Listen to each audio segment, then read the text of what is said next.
What's up, everybody? Welcome back to another video from the 10-7 MMA channel. This video is about Tom Aspinall and what I see happening between Tom Aspinall, Dana White, and the UFC. And I feel as though trouble is brewing. I'm not the first person to talk about this, but I think a fallout is about to happen.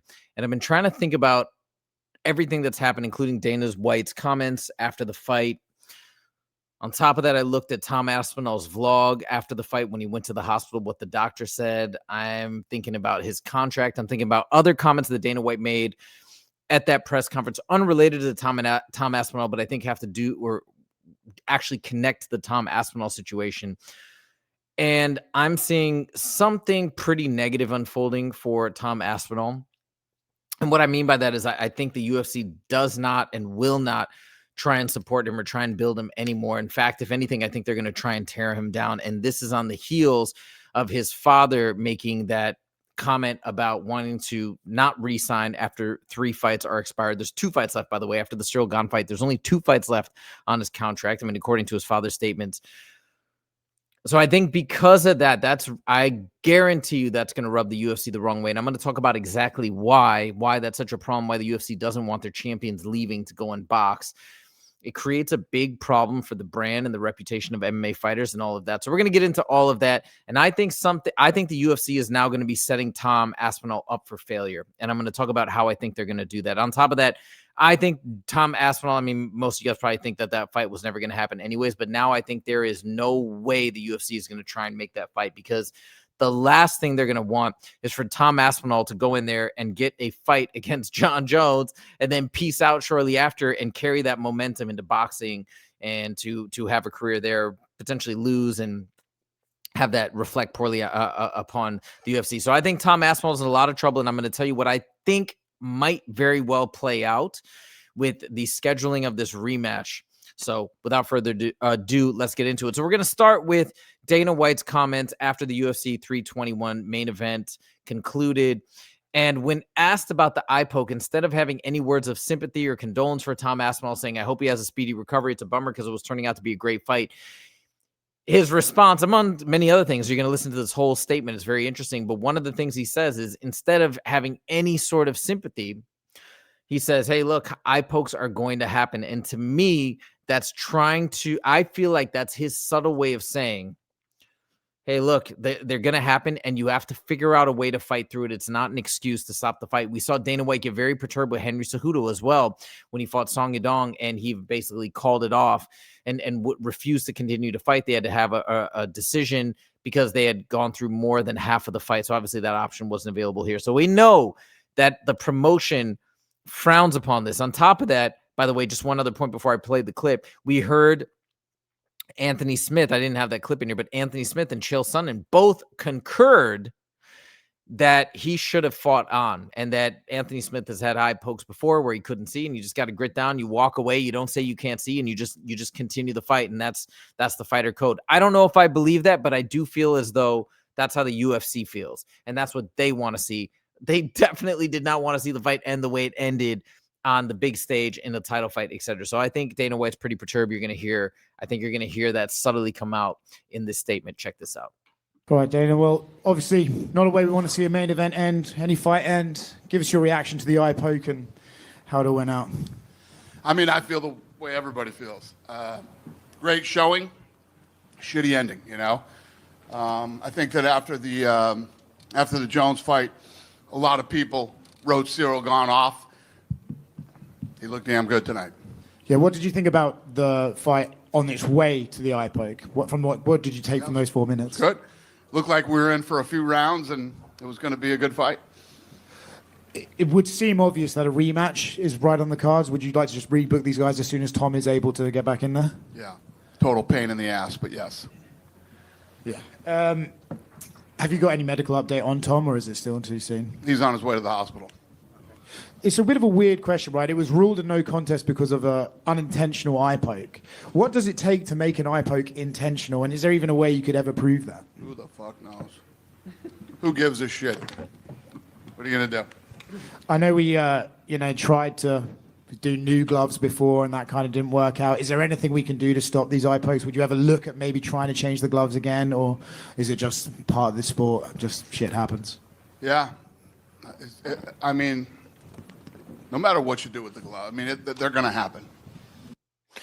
So there you have it. Now, a couple of things to note. There's just no sympathy. It's just, hey, look, they're going to happen. I think what you can infer from his statements is that he wants fighters in general, not just Tom Aspinall, to fight through eye pokes. And we normally do see fighters fight through these eye pokes for the most part. And I'm not saying Tom should or shouldn't have, but I think we can take that away from Dana White's statements. The other thing is, who was he praising there? He said Cyril Gane looked darn good when asked about initially the eye poke. He dodged the question and said Cyril Gane looked good. Obviously showing, in my opinion, that him and the UFC are behind Cyril Gane. Cyril Gane, as I mentioned in another video, is a company guy, great fighter, is bringing the nation of France behind him. So it's good for the UFC in terms of that market. So that's who he's supporting. Now, look, do I think Cyril Gane was winning that fight in the first round? Granted, it was only one round. Yeah, absolutely. Did I pick Cyril Gane? Yes. Am I a fan of Cyril Gane? Yes. But it's not as though Tom Aspinall was doing terrible. He actually was doing great too. It was a very close fight. He had some moments of success. He connected with a head kick. He connected with some other big strikes. He had some nice leg kicks as well, if I'm not mistaken. So it was a good back and forth. He had nothing good to say about Tom Aspinall. And I think we're seeing a Francis Ngannou situation part 2, as I guarantee you Dana White and the UFC are well aware that now they have plans to go out and box just like Francis Ngannou, and that caused a big problem. We remember that Francis was trying to negotiate into his contract the ability to box, and of course the UFC wasn't having that. And I understand why. What happened to Francis with Anthony Joshua is a bad look on the UFC when you have the quote-unquote baddest man on the planet laid out flat on the ground. I know that might not be fair, feel fair to the fighters, but I understand where the UFC is coming from for their product and for their fighters. They want them to be, because they are the baddest men on the planet. And when you go up in most public people's perception, when they don't understand fighting, they see that and they're like, boxers can whoop MMA fighters in a fight. And it's completely ridiculous, because if any of those guys would ever want to step into the cage, it would be open and shut. They'd get submitted or knocked out or completely destroyed with leg kicks within 30 seconds. It'd be game over. So I understand where the UFC is coming from. So that's the first thing. The next statement that was said by Dana White: I can't make Tom fight. Only he knows what happened. I mean, Dana White, he has said these things before. He said this, if you remember, about Arman Sarukian back in January. Only he knows what happened. Only he knows if he knows he could fight or not. Obviously, with the insinuation that he didn't believe Arman Sarukian. Later, it came out that he felt that Arman Sarukian was going to miss weight. He said that publicly. Whether or not it's true, that's what Dana White believes. This is the exact same narrative he's spinning, and he thinks that Tom should have fought on. So hear for yourself what Dana White said on this front. It's only up to the fighter to stay whether or not he wants to continue. Yeah. That's just the way it is. Oh, yeah. What am I to say? Hey, Tom, guess no, you're going to keep fighting. Cyril tried to tell him or go toward him, and Jason Arzak said, don't talk to the opponent at that point. So I guess they were trying to figure out to one another. You can't, just like, I can't make people fight, right? If I want to put together a fight, I can't make people fight. And you definitely can't make somebody continue if they feel they've been injured. Only Tom knows what happened. Could he see? Couldn't he see? Could he continue? Only he knows that. If they feel they've been, I can't tell if somebody, I can't make somebody fight if they feel they've been injured. Again, using that language very deliberately, in my opinion, not that if you've been injured, but if they feel they've been injured, right? So again, I think he's saying, he's insinuating, and it's weird because I look at Tom as such an honorable guy. So I don't know. I don't know him enough. I don't know his team. I have no idea how to judge if it was legitimate or not. But what I can say is, from the outside looking in, you see Tom, the way he carries himself, he's very honorable. He seems like a really good, upstanding guy. He just wants to get in there and fight. I don't know. I can't see him trying to find a way out, but then I did talk to Justin, who's actually been in there. He's an actual fighter, fought 5 fights in the UFC. And he says, he's not saying that Tom tried to find the easy way out, but he did say that sometimes when you go in, you think you're going to steamroll somebody, and maybe Tom did, maybe he didn't, but then all of a sudden the fight turns out to be way more difficult. Not only that, you're actually losing the first round. That can really throw your confidence off, and that can do things to your psyche. So did that play an effect? Did that make him more likely to just bow out because, hey, if I was already losing, now my eyesight's compromised. I'm gonna lose. I can't do this. And then he chose to bail when maybe in other cases he would have. I don't know. But anyways, my point is I think that this is what Dana White believes, for better or for worse, and I think it's compounded by the fact that it's now known that Tom doesn't want to resign. He wants to go box. And maybe there's an element of Dana White wanted him to fight because he wanted him to lose. Now that he knows he's not on Team UFC, he wants him to lose and he wants him out of that championship spot. I mean, this is just me reading between the lines, but I do think that now Tom Aspinall is going to be at odds with the UFC. They're going to do him no favors. I think he's going to be in big trouble going forward. And we're going to talk about how I think the UFC is going to play it. Now, I think this is going to make it even worse because Tom Aspinall kind of wish, I mean, like, if I was in his corner, I would have said not to post this footage. He posted the footage of DC. They had that weird, where DC basically is talking smack about the whole heavyweight division. I don't know why he did that, because that also is bad for Tom. You don't want that to get out there to say that, to confirm that a UFC employee thinks the heavyweight division is crap and that's your division and that's where you're going to reign supreme. I don't know why they put that out, and I don't know why they put this out either, to be honest. But they have a clip in here of the doctor basically saying that, there was a fear of a corneal abrasion. There was a fear of a detached retina. Essentially, none of that was true. Now, does that mean that he should have continued fighting? I'm not saying that, right? He still maybe couldn't see, but watch what happened. Now, granted, this is hours after the fight, so maybe things have gotten better, but watch this clip, and I guarantee you the UFC is going to see this. I have to believe it's not going to bode well for Tom. More better because of the eye drop itself, but the pain is less, right? Yeah, the pain's alright. Okay. Now, you still see this blurry, or it's better It's still now? blurry. Yeah, but it's better now than before. Can you see the two? See it there? See it there? You can see this now? 2, This one? 3. Yeah. If he stay here, I need to see him again on Monday. Yeah. If he doesn't stay here, then he must see somebody after 2 days. Okay? Yeah, we can go and see. You're glad he stopped the fight as well. Huh? It's good that he stopped the fight. Yeah. Of course. You should stop the fight until you are good again and until you're cleared from ophthalmology department from our side. After, not for this visit, after the second visit, after make sure everything coming back to normal, the vision, I think everything. Okay? Okay. But we didn't find anything dangerous. Okay. Good. Good. We were just saying it, yeah, it just puts everything into perspective. Like, where we're going here, I can't see well.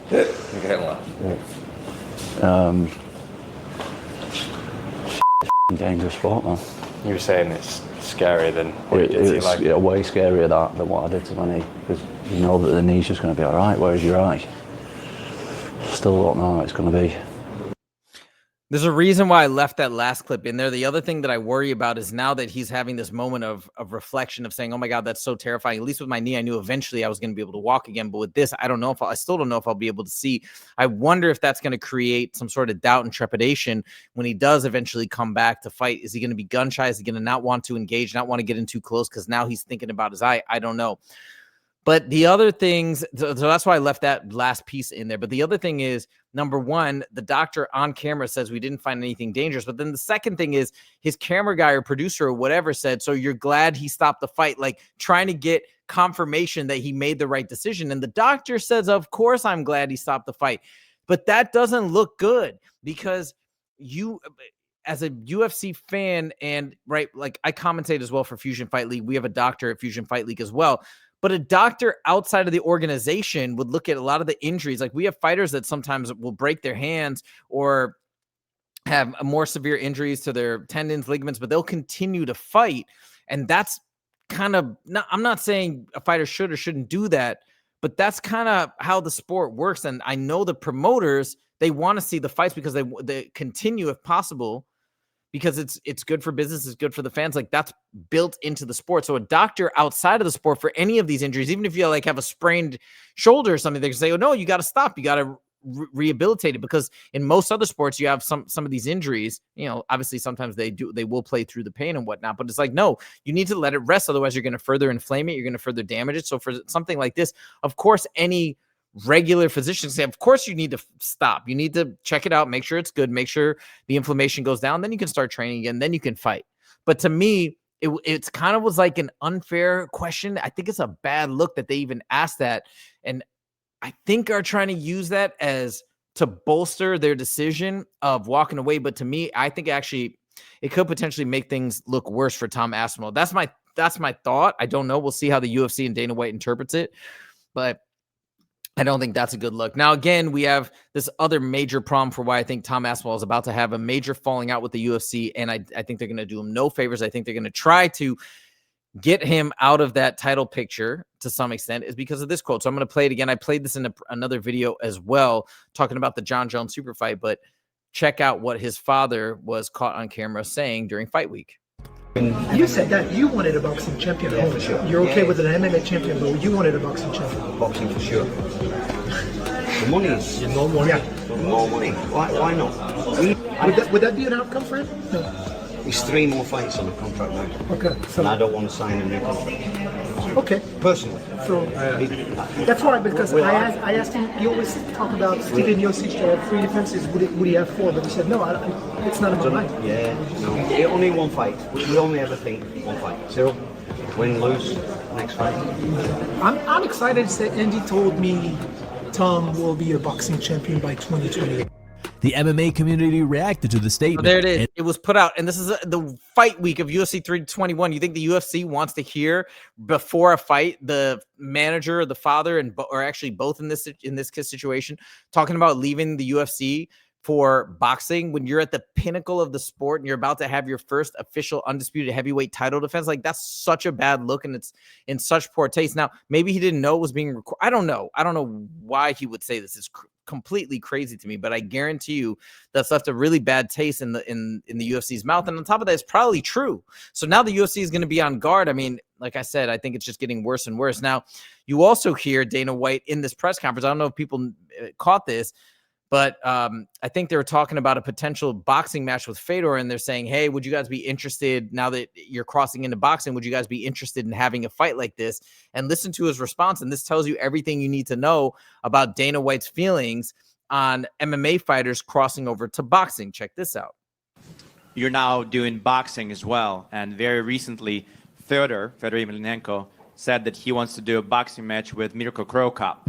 Would you be interested in having that pair box in the UFC promotion? Those are not the kind of boxing matches that I'm going to be doing. I'm sure there are plenty of people that would love to do that boxing match. I am not one of them.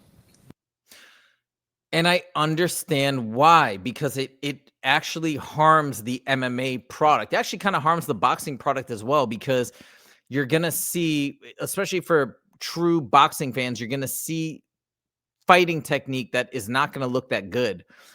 You know, so then what are you going to think about MMA fighters as a whole, as competitors, as fighters, as true fighters? It's going to put a negative spin on the product. So I understand why this is not of interest to him. We've heard him say these things over and over. Now, we're going to go through the 3 key reasons that I want to outline. There's probably more why I think Dana White is going to be so annoyed if Tom tries to leave and go to box. So these are 3 reasons. There's probably a ton more. But again, if he does leave to box, and what happens is the UFC wants to maintain the aura of being the best in the world, the best fight the best.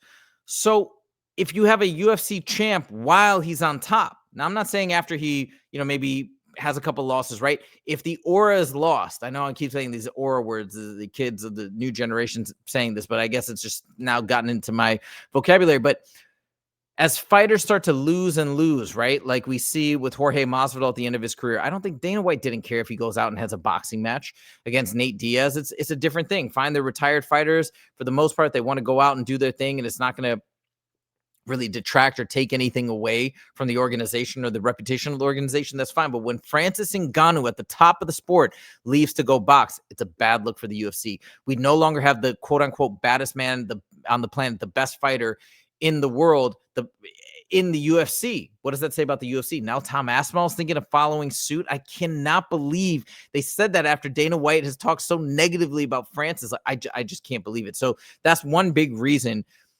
just from an objective perspective, why the UFC would be really annoyed if Tom tries to leave for boxing, and what the downsides would be. Another reason is, again, it downgrades the reputation of the UFC, because you go out there, these fighters go out there, and they're going to lose most likely. If they're going to try and actually make it as a boxer, the odds of them actually being successful in heavyweight boxing, a brand new, totally different sport, no matter how good their striking is limited, because there's so many things and habits that are going to have to change and correct. You know, one example is the constant stance switching that we do see in MMA. Even Francis was trying to utilize that in boxing.